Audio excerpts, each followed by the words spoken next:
안녕하세요. 5월 5일 주일 저녁 예배 시간입니다. 이 시간에는 요한일서 4장 1절부터 8절까지 말씀을 통해서 함께 은혜를 나누도록 하겠습니다. 제가 본문 말씀을 봉독합니다. 사랑하는 자들아, 영을 다 믿지 말고 오직 영들이 하나님께 속하였나 시험하라. 많은 거짓 선지자가 세상에 나왔음이니라. 하나님의 영은 이것으로 알지니 곧 예수 그리스도께서 육체로 오신 것을 시인하는 영마다 하나님께 속한 것이요 예수를 시인하지 아니하는 영마다 하나님께 속한 것이 아니니 이것이 곧 적 그리스도의 영이니라. 오리라 한 말을 너희가 들었거니와 이제 벌써 세상에 있느니라. 자녀들아, 너희는 하나님께 속하였고 또 저희를 이기었나니 이는 너희 안에 계시니가 세상에 있는 이보다 크심이라. 저희는 세상에 속한 고로 세상에 속한 말을 하며 세상이 저희 말을 듣느니라. 우리는 하나님께 속하였으니 하나님을 아는 자는 우리의 말을 듣고 하나님께 속하지 아니한 자는 우리의 말을 듣지 아니하나니 진리의 영과 미혹의 영을 이로써 아느니라. 사랑하는 자들아, 우리가 서로 사랑하자. 사랑은 하나님께 속한 것이니 사랑하는 자마다 하나님께로 나서 하나님을 알고 사랑하지 아니하는 자는 하나님을 알지 못하나니 이는 하나님은 사랑이심이라. 아멘. 이 시간을 통해서 우리가 적 그리스도는 어떤 존재인가, 또 진리의 영과 미혹의 영을 분별하고 알 수 있는 그런 것은 어떤 방법인가를 한번 살펴보도록 하겠습니다. 그 이유는 적 그리스도의 영이 있으면 우리가 구원을 받지 못해요. 또 미혹의 영에 빠져 있어서 거기서 벗어나지 못하게 되면 역시 마찬가지로 치명적인 결과를 가져올 수 있는 것이기 때문에 우리가 적 그리스도에게 속하지 말아야 되고 또 미혹의 영에 미혹되지 말아야 되고 진리의 영 가운데 우리가 머물러서 인생을 살아갈 필요가 있습니다. 가다가 다시 회복하는 경우도 있지만 이 적 그리스도의 영과 또 이 미혹의 영에 한번 빠지면 참 돌이키기가 굉장히 힘들어요. 아주 너무너무 힘듭니다. 그렇기 때문에 이런 데서 우리 자신을 보호하기 위해서 무엇을 어떻게 해야 될지 한번 이 말씀을 통해서 살펴보도록 하겠습니다. 본문에 있는 말씀대로 사랑하는 자들아, 영을 다 믿지 말고 오직 영들이 하나님께 속하였나 시험하라. 많은 거짓 선지자가 세상에 나왔음이라. 그러면 이 말씀을 기록할 때가 바로 1세기 아닙니까? 지금 우리가 어디 살아요? 우리 21세기 살고 있는데, 그럼 이 속에서 그 20세기 전에 바로 이런 거짓 영이 있었다, 또 거짓 선지자가 있었다. 그럼 이때는 예수님께서 이 땅에 오셔서 그 모든 구원의 사역을 완성하지 그렇게 길게 세월이 지난 상황이 아니거든요. 그럼에도 불구하고 이런 일이 있었다는 것은 또 그 다음에 이렇게 이런 거짓 그리스도가 나타나고 거짓 선지자가 나타나는 가운데 지금까지 약 2000년이 흐르는 가운데 진화가 된 겁니다. 참 가슴 아픈 일이죠. 좋은 면에서 진화하고 좋은 면에서 발전하면 좋은데 이 악의 세력들은 점점 더 안 좋은 면으로 더 진화하고 발전하고 있으니까 이럴 때 우리 하나님을 믿는 성도들은 우리 자신을 지킬 수 있고 세상을 지키기 위해서 우리가 정말 각성하고 있고 또 하나님 말씀에 대한 이해가 바르게 되어야 할 줄 믿습니다. 우리가 이제 믿음을 가져야 된다니까 이 믿음이라는 것 자체가 전적으로 필요한 것 같이 이야기하지만 사실 우리 인생을 살아가는 가운데 믿음도 필요하지만 어떤 것을 그 잘못된 것을 분별할 수 있는, 잘못된 것을 분별하기 위해서는 일단 우리가 불신하는 마음도 갖고 있어야 되겠죠. 어떤 의심하는 마음도 필요하다는 겁니다. 그래서 오늘 있는 말씀대로 사랑하는 자들아, 영을 다 믿지 말고 오직 영들이 하나님께 속하였나 시험하라 보라는 거예요. 우리가 모든 것을 다 믿어요. 이 말도 믿고 저 말도 믿는다. 그렇게 하다가 요즘 스미싱이라든지 여러 가지 그 사기치는 사람들에게 빠져넘어갈 수가 있지 않겠습니까? 그래서 우리는 기본적으로 하나님을 믿고 이 세상에 대한 신뢰를 가지고 있어야 됩니다만은, 그러나 이 모든 세상 사람들이 이 세상 모든 것이 다 진리는 아니다. 거짓된 사람도 있고 특히 사단을 통해서 미혹하는 영도 있기 때문에 우리가 그것을 굉장히 조심할 수 있어야 된다는 거죠. 그래야지 너무 모든 사람들의 말을 다 믿는다, 모든 것을 다 믿는다, 엄청난 비극적인 결과를 초래할 수가 있는 거예요. 그래서 오늘도 사도 요한이 말하기를 나름대로 자기가 굉장히 영성이 충만하다, 자기 영적으로 굉장히 뛰어나다, 나는 진리의 영이다, 이렇게 말하는 자들이 많이 있지만은 여기 있는 말씀대로 이미 사도 요한이 이 말씀을 기록할 당시도 많은 거짓 선지자가 세상에 나왔다는 거죠. 이 거짓 선지자는 뭐겠어요? 거짓말하는 선지자입니다. 근데 그 거짓말하는 선지자들, 이들의 말을 믿는다면 문제가 되는 거죠. 지금도 신천지라든지 하나님의 교회라든지 제2메시라든지 우리가 정상적인 사고를 가지고 있는 사람들은 거기에 빠지는 사람들 볼 때 우리가 이상하게 여기는 거예요. 근데 그들은 정상적인 우리를 이상하다고 여기죠. 답답하다고 그래요. 저렇게 몰고 저렇게 잘못된 것에 빠져 있다고 그러는데 실상 자기들이 잘못된 것에 빠져 있는 것을 알지 못하고 정상인 사람들에게 잘못이라고 이야기를 하는 거죠. 그들은 왜 그런가? 거짓 미혹된 그 미혹하는 영에 빠져서 미혹됐기 때문에 그래요. 거짓 선지자에 빠져가지고 그러게 되는 겁니다. 그러니까 우리는 이 세상을 믿되 그 가운데서도 무엇이 참인지 거짓인지 분별할 수 있는 그 힘을 가지고 있어야 되겠다. 우리가 이렇게 세상에 대한 난 세상을 도무지 못 믿겠어요. 힘든 거예요. 일단 세상을 믿는다는 그런 그 원칙을 갖고 있대. 근데 그 속에 거짓도 있고 미혹하는 경우도 있고 사기치는 사람도 있고 악한 사람도 있다는 것을 알고 그 속에서 예수님께서 말씀하신 대로 비둘기처럼 순결하고 뱀처럼 지혜로워라. 그런 그 양면성을 우리가 갖고 세상을 살 필요가 있다는 것입니다. 특별히 이 우리의 영을 도둑질하는 이런 그 미혹의 영, 이 사단에 속해서 그렇게 악을 행하는 미혹의 영에만 빠지게 되면 이 사람은 결국은 구원 못 받는 것이거든요. 왜냐하면 그들이 적그리스도이기 때문에. 그 적그리스도가 뭡니까? 안티크라이스트예요. 그러면 이 안티크라이스트라는 이 이야기, 안티크리스토스, 히라브로 말하면 그렇게 합니다. 근데 이 안티크리스토스 또 안티크라이스트 이렇게 한다고 할 때 적그리스도잖아요. 그리스도의 적이 됐는데 그리스도와 함께 사는 것이 아니라 그리스도를 적대시하는 이런 그룹 속에 있으면서 구원은 어떻게 받겠어요? 그래서 이 이단에 빠진 사람들 보면 참 불쌍한 사람들이에요. 우리도 이런 것에 빠지지 않도록 조심해야 되겠다는 걸 마음에 두시고요. 2절 말씀에 하나님의 영은 이것으로 알지니 곧 예수 그리스도께서 육체로 오신 것을 시인하는 영마다 하나님께 속한 것이요. 영지주의자 이들은 뭐라고 하냐면 아니 육신은 더럽고 악하고 추잡한 것인데 예수님께서 육신을 입고 이 땅에 오신다는 것이 말이 되냐는 거죠. 그래서 예수님께서 육신을 입고 이 땅에 오신 것을 부인을 해요. 여기 2절 말씀이 바로 그거예요. 하나님의 영은 이것을 알지니 곧 예수 그리스도께서 육체로 오신 것을 시인하는 영마다 하나님께 속한 것이요 그랬어요. 반대로 예수님께서 육체로 오신 것을 시인하지 않는 영은 잘못된 것이죠. 특별히 여기서 하나님의 영은 이것을 알지니 그러니까 그리스도께서 육체로 오신 것을 시인하는 영마다 이 영이라는 이야기가 계속 나오게 되는 것이거든요. 이게 겉모습은 아니라는 거예요. 우리의 속사람 이것을 의미하고 있는데 내 중심으로 하나님을 믿어야만 모든 것이 온전히 되지 않겠습니까? 어떤 사람들 겉만 꾸밉니다. 그래가지고 주여 주여 하고 주님을 따르지만 어떤 사람을 향해서 주님께서 그런 말씀하셨어요. 나더러 주여 주여 하는 자마다 다 천국에 들어갈 것이 아니다. 오직 하나님의 뜻을 행하는 사람이 천국에 들어갈 것이다 이렇게 말씀하고 있어요. 또 3절에도 예수를 시인하지 아니하는 영마다 하나님께 속한 것이 아니에요. 곧 적그리스도의 영이라는 겁니다. 우리가 그 적그리스도의 영, 미혹하는 영에 빠지면 안 되죠. 미혹하는 영, 적그리스도의 영을 갖고 있게 되면 그 속에 빠지게 되면 우리가 하나님께 속한 것이 아니라는 거예요.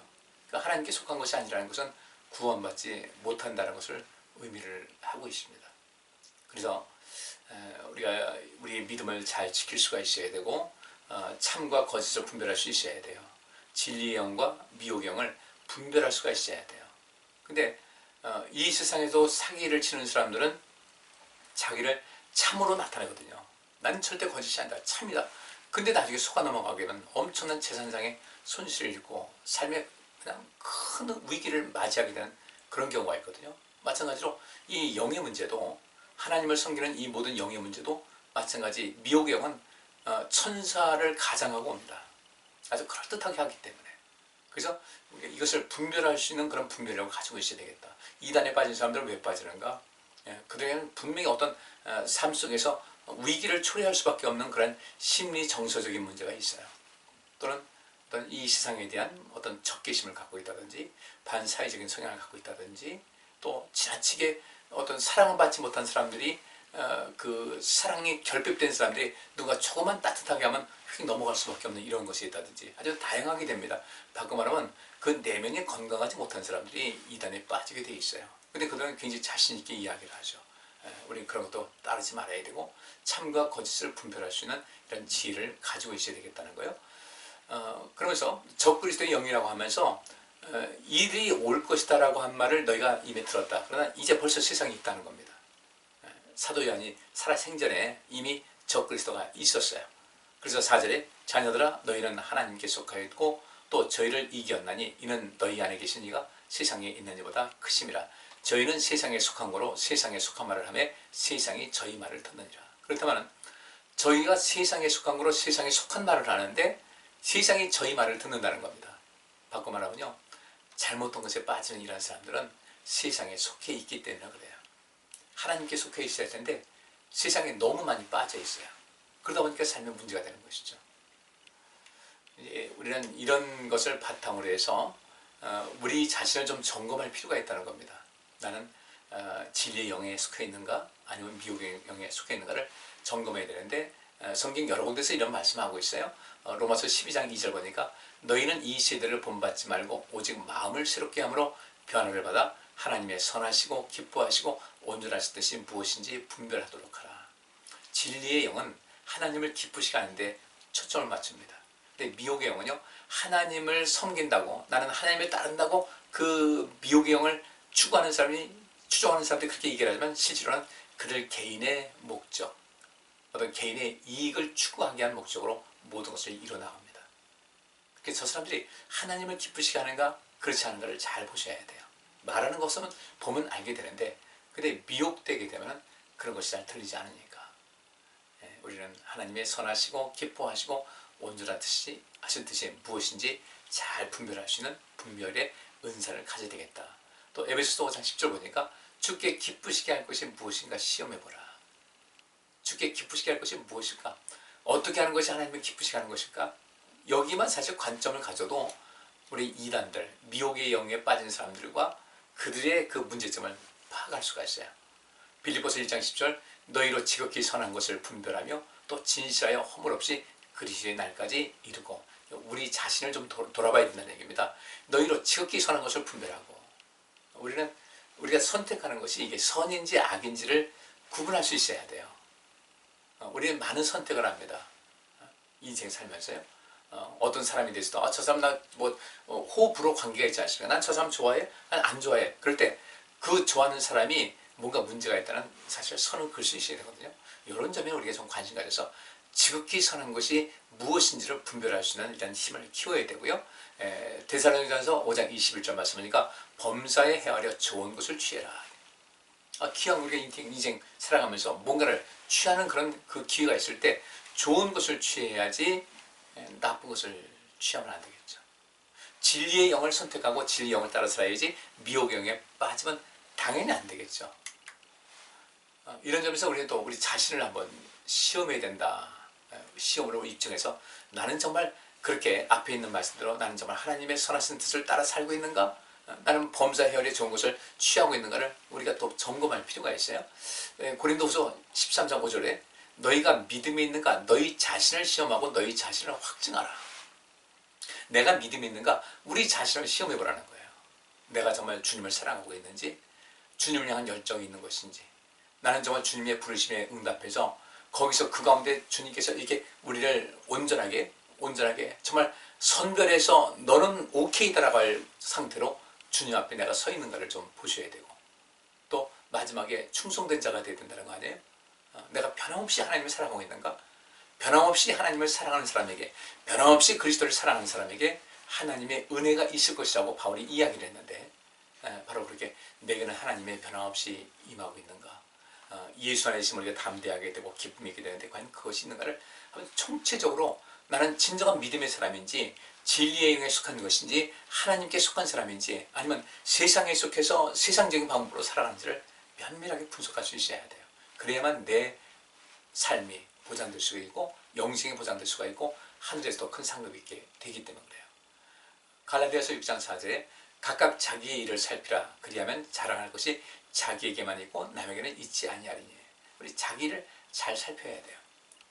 그래서 나름대로 자신감도 있어야 되고요. 높은 자존감도 있어야 되지 않겠습니까? 이런 것을 잘 살펴서 이 높은 자존감과 더불어 자신감을 갖고 있으면 첫째로 우리에게 은혜 베푸신 하나님의 그 은혜를, 그 하나님의 사랑을 절대로 잊지 않습니다.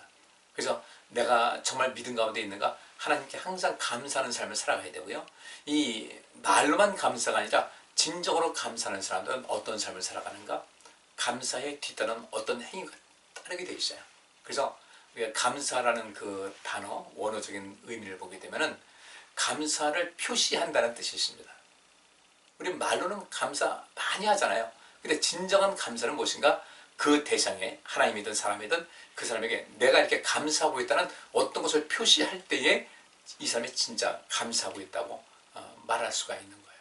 우리 이런 점에서 우리 자신을 잘 살피시고 우리 자신을 좀 건강하게 만들어야 되겠다. 우리의 육신의 건강은 병원 가서 이것저것 스캔하면 뭐 MRI든 CT든 그 외에 뭐 초음파든 몸을 스캔하면 뭔가 발견할 수 있듯이 우리의 믿음도 우리 자기 자신의 일을 잘 살펴서 나의 믿음은 어느 정도 수준인가, 나는 지금 그리스도를 표대 삼아서 살아가고 있는가 아닌가를 좀 살필 필요가 있다는 것입니다. 고린도전서 12장 28절 보니까 사람이 자기를 살피고 그 후에야 이 떡을 먹고 이 잔을 마실지니, 이 성찬식에 있었던 이야기인데 바울은 그렇게 얘기합니다. 성찬이라는 것은 그리스도의 몸을 또 그리스도의 흐르신 피를 기억하면서 그리스도 안에서 하나가 되는 것을 목표하고 있는데, 이 당시에는 형편이 좋은 사람들은 일찌감치 와가지고 미리 그 당시 이 고린도전서 11장 이걸 기록할 당시에는 성찬식이 그 시간 만찬이었거든요. 식사 시간과 이 성찬 시간이 같이 겸해진 것이었어요.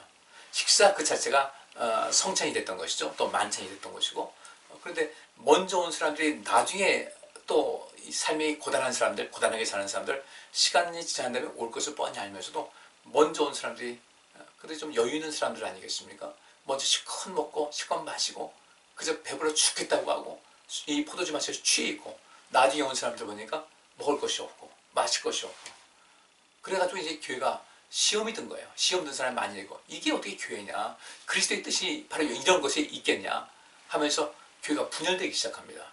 그러면 이 교회가 분열된다는 것은 그리스도의 몸을 분열시키는 것인데, 그래서 바울은 이렇게 얘기하죠. 그렇기 때문에 이 문제 때문에 성찬식 할 때 그리스도의 뜻을 알지 못하고 자기를 살피고 그 후에 봐야 된다. 그러니까 자기를 살핀다는 것은 혹시 내가 욕심으로 모든 것을 하는 것이 아닌가, 주변 사람들을 배려하고 존중하는 마음이 있을 텐데 그것이 아닌 거예요. 자기만 채우는 거예요. 그래서 그 중에서 병든 사람도 있고 약해진 사람도 있고 죽은 사람도 있다. 굉장히 좀 두려운 마음을 가질 필요가 있는 것이죠. 근데 이것을 사람들은 자기를 살피고 그 후에 이 떡을 먹고 이 잔을 마시라는 이야기를, 또 많은 분들이 이것을 잘못 해석해서 그 성찬식을 할 때 자기가 죄가 해결되지 않은 사람들은 이 잔을 마시거나 떡을 먹지 말라 이렇게 얘기하거든요. 우리가 어떻게 해야 어떻게 완벽하게 죄 문제를 해결하고서 주 앞에 설 수 있겠습니까? 우리 연약하기 때문에 사실 이 성찬식에 더 가까이 하면서 주님의 도우심을 간절히 구하는 것이 돼야 되거든요. 그렇다고 해서 생각 없이 이것을 먹고 마시고 요즘 같으면 이 성찬과 만찬이 구분되시니까 또 오늘날은 너무 이 성찬식이 의미가 퇴색돼 가지고 그냥 하나의 행사로 진행하는 경우가 있는데, 우리 좀 잘 살펴서 성찬 때 이 성찬식은 거기서 예수님의 몸을 상징하고 예수님의 피를 상징하는 이 빵과 포도주는 신비한 능력이 있어요. 믿음으로 이 모든 것을 감당하셔야 되고, 성찬식 때는 늘 자기 자신을 돌아봐서 내가 죄인임을 알고 죄를 끊임없이 고백하고 회개하면서, 그리고 주변 사람들과 함께 더불어 이 공동체의 유익을 나누는 일에 관심을 가질 필요가 있다는 것입니다. 이제 마지막 뒷절 6절부터 8절까지 말씀 보면요, 우리는 하나님께 속하였으니 하나님을 아는 자는 우리의 말을 듣고 하나님께 속하지 아니한 자는 우리의 말을 듣지 아니하나니 진리의 영과 미혹의 영을 이로써 아느니라. 그러면 이 진리의 영에 속한 사람들과 미혹의 영에 속한 사람들의 차이점을 보게 되면요, 7절과 8절 말씀에 명확하게 나와 있습니다. 우리가 자주 듣는 내용이에요. 사랑하는 자들아 우리가 서로 사랑하자. 사랑은 하나님께 속한 것이니 사랑하는 자마다 하나님께로 나서 하나님을 알고 사랑하지 아니하는 자는 하나님을 알지 못하나니 이는 하나님은 사랑이심이라. 결론입니다. 진리의 영과 미혹의 영을 알게 되는데, 진리의 영에 속한 사람들은 하나님을 사랑할 줄 알고 또 하나님의 사랑을 힘입은 이 가운데서 내가 이 하나님께로부터 사랑받은 이 은혜를 어떻게 감당할까? 하나님 사랑과 이웃 사랑의 실천으로 나가게 됩니다. 근데 이 미혹의 영은요, 우리 자기 개인의 이익만 챙기기 때문에 하나님 사랑도 없고 이익 사랑도 없습니다. 처음에는 이단들 처음에 다가올 때는 굉장히 부드럽게 얘기하죠. 인상이 참 좋습니다. 이 생명 말씀 전하고 싶습니다. 근데 들어가 보니까 그것이 아니라 교주와 그들을 추종하는 소수의 무리들의 주머니만 채워주는 것밖에 아무것도 없는 거예요. 우리 이웃사랑의 실천이 왜 중요한지 아십니까? 이웃사랑의 실천을 하는 사람이 이 사람의 진리의 영에 있는 거예요. 하나님을 진정으로 사랑하게 되면 하나님 말씀을 더 가까이 하고 그 말씀대로 실천하고 사는 사람들입니다. 진리의 영에 속한 사람들은 하나님을 사랑할 줄 알고 하나님께 예배하기를 힘쓰고 하나님을 찬양으로 영광 드리는 것을 힘쓰고 하나님의 뜻대로 살기 위해서 때로는 하나님의 뜻대로 살지 못하는 것에 대한 너무 안타까운 마음이 있어서 회개하고 또 죄를 고백하고 어떻든 죄에서 벗어나려고 하는 이런 사람들이 진리의 영에 속한 사람들이거든요. 이 진리의 영에 속한 사람들이 하나님 사랑과 이웃 사랑의 실천이 아주 특이하게 나타나게 됩니다.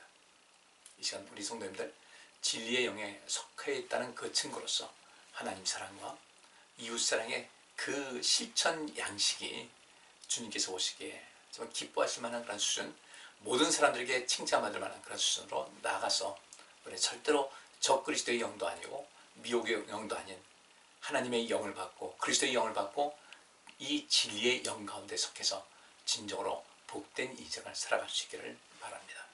기도합니다. 하나님, 저희들 때때로 연약해서 진리의 영과 미혹의 영을 구분하지 못하고 적그리스도의 영에 우리가 쉽게 노출된 적은 없는지를 우리 자신을 돌아볼 수 있기를 간절히 소원합니다. 끊임없이 우리를 돌아보고 하나님 말씀에 우리를 비춰보고 하나님께 기도하는 가운데 성령님의 도우심을 간절히 구하는 가운데 우리가 건강한 신앙인이 되게 하여 주셔서 우리의 영이 하나님께 속해 있게 하시고 우리의 영이 진리의 영 가운데 머물게 하여 주옵소서. 이 한 주간도 그렇게 넉넉히 이기며 살게 하여 주옵소서. 예수 그리스도 이름으로 기도하옵나이다. 아멘. 오늘 여기까지 하겠습니다. 수고하셨습니다.